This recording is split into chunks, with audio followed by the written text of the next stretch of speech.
سبحانك لا علم لنا إلا ما علمتنا إنك أنت العليم الحكيم رب اشرح لي صدري ويسر لي أمري واحلل عقدة من لساني يفقهوا قولي أما بعد فقد قال سبحانه وتعالى في تنزيله الكريم أعوذ بالله من الشيطان الرجيم بسم الله الرحمن الرحيم وعباد الرحمن الذين يمشون على الأرض هونا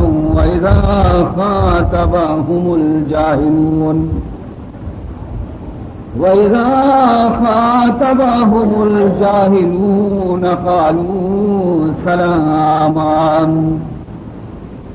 والذين يبيتون لربهم سجدا وقياما والذين يقولون ربنا اصرف عنا عذاب جهنم إن عذابها كان غراما إنها ساءت مستقرا ومقاما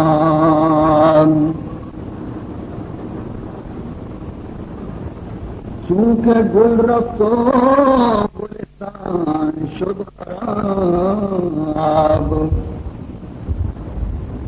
چونکہ گل رفتو گلستان شد خراب بوئے گل را از کے جوئی از گلاب بوئے گل را از کے جوئی از گلاب چونکہ شد خورشید مارا کرد داغ چونکہ شد خورشید مارا کرد داغ چارہ نبود در مقاماش جز چراغ چارہ نبود در مقاماش جز چراغ بزرگان محترم و برادران اسلام، میں نے سورہ فرقان کی ابتدائی درمیان میں چند آیتیں قرآن پاک کی آپ حضرات کی خدمت میں پیش کی ہیں۔ انہی آیات کریمہ کے بارے میں آج کی اس مجلس میں آپ حضرات سے کچھ عرض کرنا چاہتا ہوں۔ اللہ تعالیٰ آپ سب کو قرآن پاک سمجھنے کی توفیق عطا فرمائے اور جو کچھ بات سمجھ میں آ جائے اس پر ہم سب کو اللہ تعالیٰ عمل کرنے کی سعادت نصیب فرمائے۔ لیکن اس سے پہلے کہ میں ان آیات کریمہ کے سلسلے میں کچھ عرض کروں، اس مجلس کا ایک ادب ہے اور وہ یہ ہے کہ جب کبھی آپ اس مجلس میں حضور اکرم صلی اللہ علیہ وسلم کا نام نامی اور اسم گرامی میری زبان سے سن پائیں تو آپ کم از کم اتنا آہستگی کے ساتھ کہہ دیجئے کہ صلی اللہ علیہ وسلم، اس لیے کہ حضور سرکار دو عالم صلی اللہ علیہ وسلم کا ارشاد مقدس ہے، فرماتے ہیں کہ میری امت میں سب سے بڑا کنجوس وہ شخص ہے، میری امت میں سب سے بڑا بخیل وہ شخص ہے کہ جس کے سامنے میرا نام لیا جائے اور اس سے اتنا بھی نہ ہو سکے کہ اپنی زبان کو حرکت دے کر کہہ دے کہ صلی اللہ علیہ وسلم۔ الفاظ حدیث کس طرح ہے؟ فرماتے ہیں البخیل من ذکرت عنده فلم يصل علی، البخیل من ذکرت عنده فلم يصل علی، کنجوس وہ ہے کہ جس کے سامنے میرا نام لیا جائے، جس کے سامنے میرا ذکر ہو جائے، اور وہ میرا نام سن کر کے مجھ پر کم از کم ادنا درجے کا درود، یہی ہے درود شریف کے کہہ دے صلی اللہ علیہ وسلم۔ اس لیے نہ فقط اس مجلس میں بلکہ آپ جہاں کہیں بھی ہوں، جس شخص کی زبان سے بھی اپنے محبوب رسول علیہ الصلوۃ والسلام کا نام نامی اور اسم گرامی سن پائیں تو آپ نہایت احترام کے ساتھ کہہ دیجئے صلی اللہ علیہ وسلم۔ اور ایک دوسری حدیث میں اس طرح ارشاد فرمایا، الجنت تشتاق الی خمس نفر، الجنت تشتاق الی خمس نفر، تال القرآن وحافظ اللسان ومطعم الجيعان ومكس العريان ومن صلى على حبيب الرحمن۔ حضور اکرم صلی اللہ علیہ وسلم کا ارشاد گرامی ہے، فرماتے ہیں کہ دنیا میں 5 ایسے خوش نصیب میری امت میں سے ہیں کہ جن کا مشتاق خود جنت ہے۔ ایسے خوش قسمت 5 مسلمان ایسے ہیں کہ جنت جن سے ملنے کا مشتاق ہے، جن کو دیکھنے کا مشتاق ہے۔ واقعی بڑے خوش نصیب ہیں وہ لوگ کہ جنت جن کا طلبگار اور جن کا مشتاق ہو۔ دنیا جنت کا مشتاق ہے، سارے مسلمان اس چیز کے مشتاق ہیں کہ کب ہو وہ دن جو ہم جنت میں جائیں اور جنت کی نعمتوں کو دیکھیں، مگر یہ اللہ کے 5 اللہ کے ایسے بندے ہیں کہ جن کے ملنے کے لیے جنت بے قرار ہے، جن کو دیکھنے کے لیے جنت مشتاق ہے۔ تو وہ کون سے خوش قسمت انسان ہیں کہ جن کے ملنے کے لیے جنت بے قرار اور مشتاق ہے۔ الفاظ مصطفیٰ صلی اللہ علیہ وسلم ملاحظہ فرمائیں، ارشاد ہے، فرماتے ہیں الجنت تشتاق الی خمس نفر، جنت مشتاق ہے 5 قسم کے لوگوں کے لیے۔ پہلا کون؟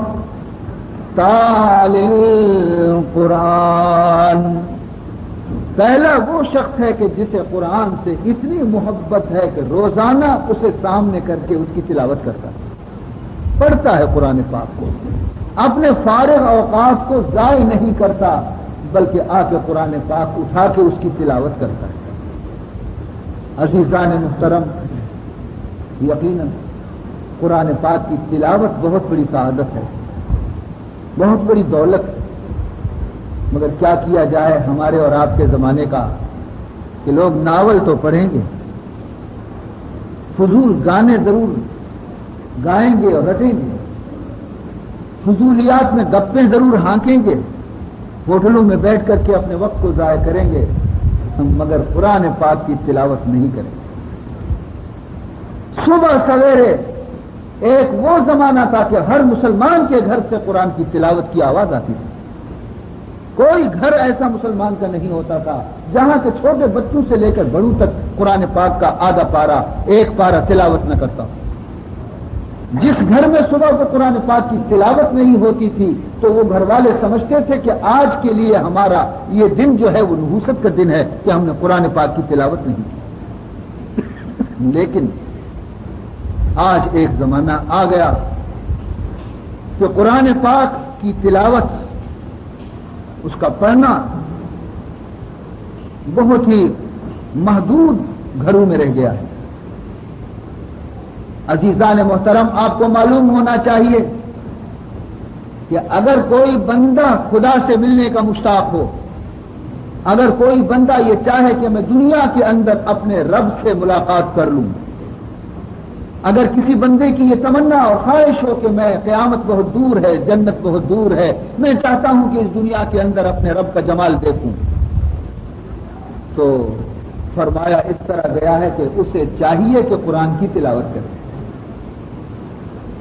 جو اپنے رب کو دیکھنا چاہتا ہے، اس کے جمال کو، تو قرآن پاک کی تلاوت کرے، اس لیے کہ اوصاف جتنے صفات ہیں پروردگار ذوالجلال کے سب قرآن پاک کے اندر موجود ہیں۔ کسی نے کیا خوب کہا، جیسے اللہ تعالیٰ فرماتے ہیں کہ در سخن مخفی منم چوں بوئے گل در برگ گل، در سخن مخفی منم چوں بوئے گل در برگ گل، ہر کے بیدن میل دارد در سخن بیند مرا۔ جیسے گویا اللہ تعالیٰ یہ فرماتے ہیں کہ میں اپنے کلام کے حروف کے اندر میں پوشیدہ ہوں، میں اللہ جو ہوں وہ اپنے قرآن کے جو الفاظ اور حروف ہے ان کے اندر میں چھپا ہوا ہوں، اور جسے میرے دیکھنے کا شوق ہو تو میرے قرآن کو پڑھے۔ در سخن مخفی منم چوں بوئے گل در برگ گل، جس طرح کہ گلاب کا جو پھول ہے نا، اس کے نازک نازک پنکھڑیوں کے اندر گلاب کی خوشبو موجود ہے۔ اگر کوئی شخص یہ چاہے کہ میں گلاب کی خوشبو کو دیکھوں، دیکھ نہیں سکے گا، اس لیے کہ خوشبو دیکھنے کی چیز نہیں۔ اگر کسی کو خوشبو کے دیکھنے کی خواہش ہو تو اسے چاہیے کہ گلاب کے پھول کو دیکھے، خوشبو اس کے دماغ میں خود بخود پہنچ جائے گا۔ فرماتے ہیں در سخن مخفی منم چوں بوئے گل در برگ گل، در سخن مخفی منم چوں بوئے گل در برگ گل، ہر کے دیدن میل دارد در سخن بیند مرا۔ فرماتے ہیں میں اپنے کلام کے حروف کے اندر ایسا چھپا ہوا ہوں کہ جیسے خوشبو جو ہے وہ گلاب کے پھول کے پتوں کے اندر چھپا ہوا ہے۔ تو جسے مجھے دیکھنے کا خواہش ہو، میری تمنا ہو دیکھنے کی، تو وہ میرے کلام کو دیکھے، میری صفات اس کے اندر موجود ہے۔ تو یہ کتنی بڑی سعادت ہے کہ بندہ روزانہ جتنی مرتبہ چاہے اپنا رب کا دیدار کر لے قرآن کی تلاوت کرتے ہوئے۔ یہ ہمارا دعویٰ جھوٹا دعویٰ ہے جو ہم کہتے ہیں کہ ہمیں خدا سے محبت ہے، ہمیں رسول سے محبت ہے، یہ صرف زبانی دعویٰ۔ جو عاشق ہوتے ہیں وہ دعویٰ نہیں کرتے، وہ تو عملاً بتاتے ہیں، ان کا چہرہ بتاتا ہے کہ ان کا دل کسی کی فراق میں جل رہا ہے۔ عاشقاں راز سے نشاں باشد پسر، عاشقاں راز سے نشاں باشد پسر، رنگ زردو آہ سردو چشم تر،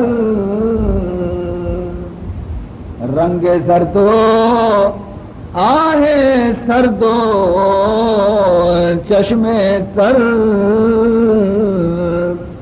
عاشقوں کی تین علامتیں ہیں۔ پہلی علامت یہ ہے کہ ان کے چہرے کو دیکھو پیلا پیلا ہو گیا ہے، محبوب کی فراق میں، محبوب کے غم میں، محبوب کی یاد میں پیلا ہو گیا ہے۔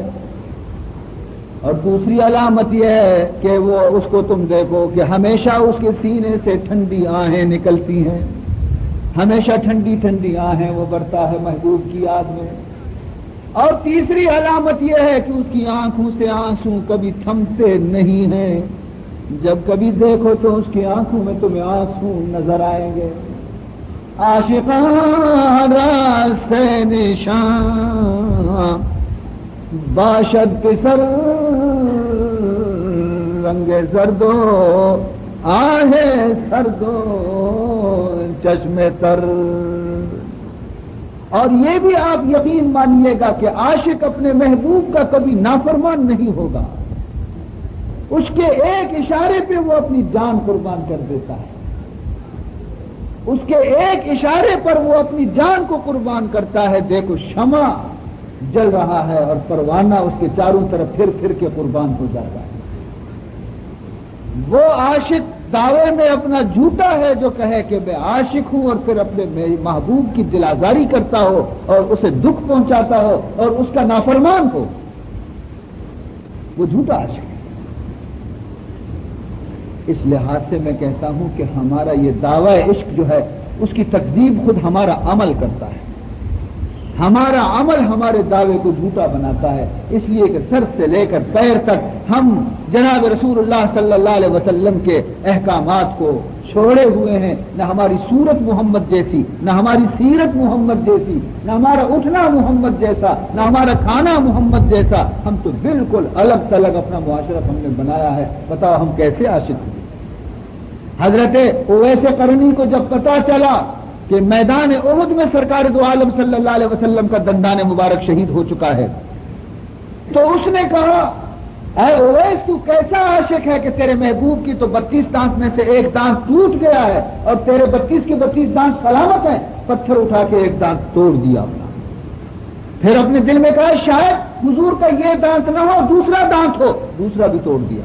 پھر کہا شاید یہ نہیں تیسرا ہے، تیسرا توڑ دیا، یہاں تک کہ 32 کے 32 دانت توڑ دیے کہ میرے سرکار کے دہن مبارک میں دانت ٹوٹ چکا ہے اور تیرے دہن میں 32 کے 32 دانت موجود ہوں، 32 کے 32 دانت توڑ ڈالے۔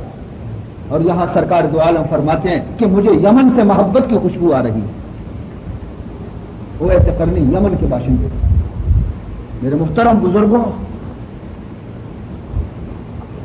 دعوی عشق کرنا بڑا آسان ہے مگر اسے نبھانا بہت مشکل ہے، لوہے کے چنے چبانا ہے۔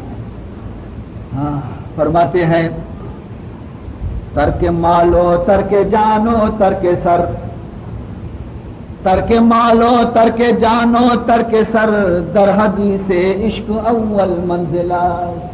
عشق کی پہلی منزل یہ ہے کہ اپنا جان، اپنا مال، اپنے سر، تینوں کو اس راستے میں قربان کر دو۔ یہ پہلا سبق ہے عشق کا۔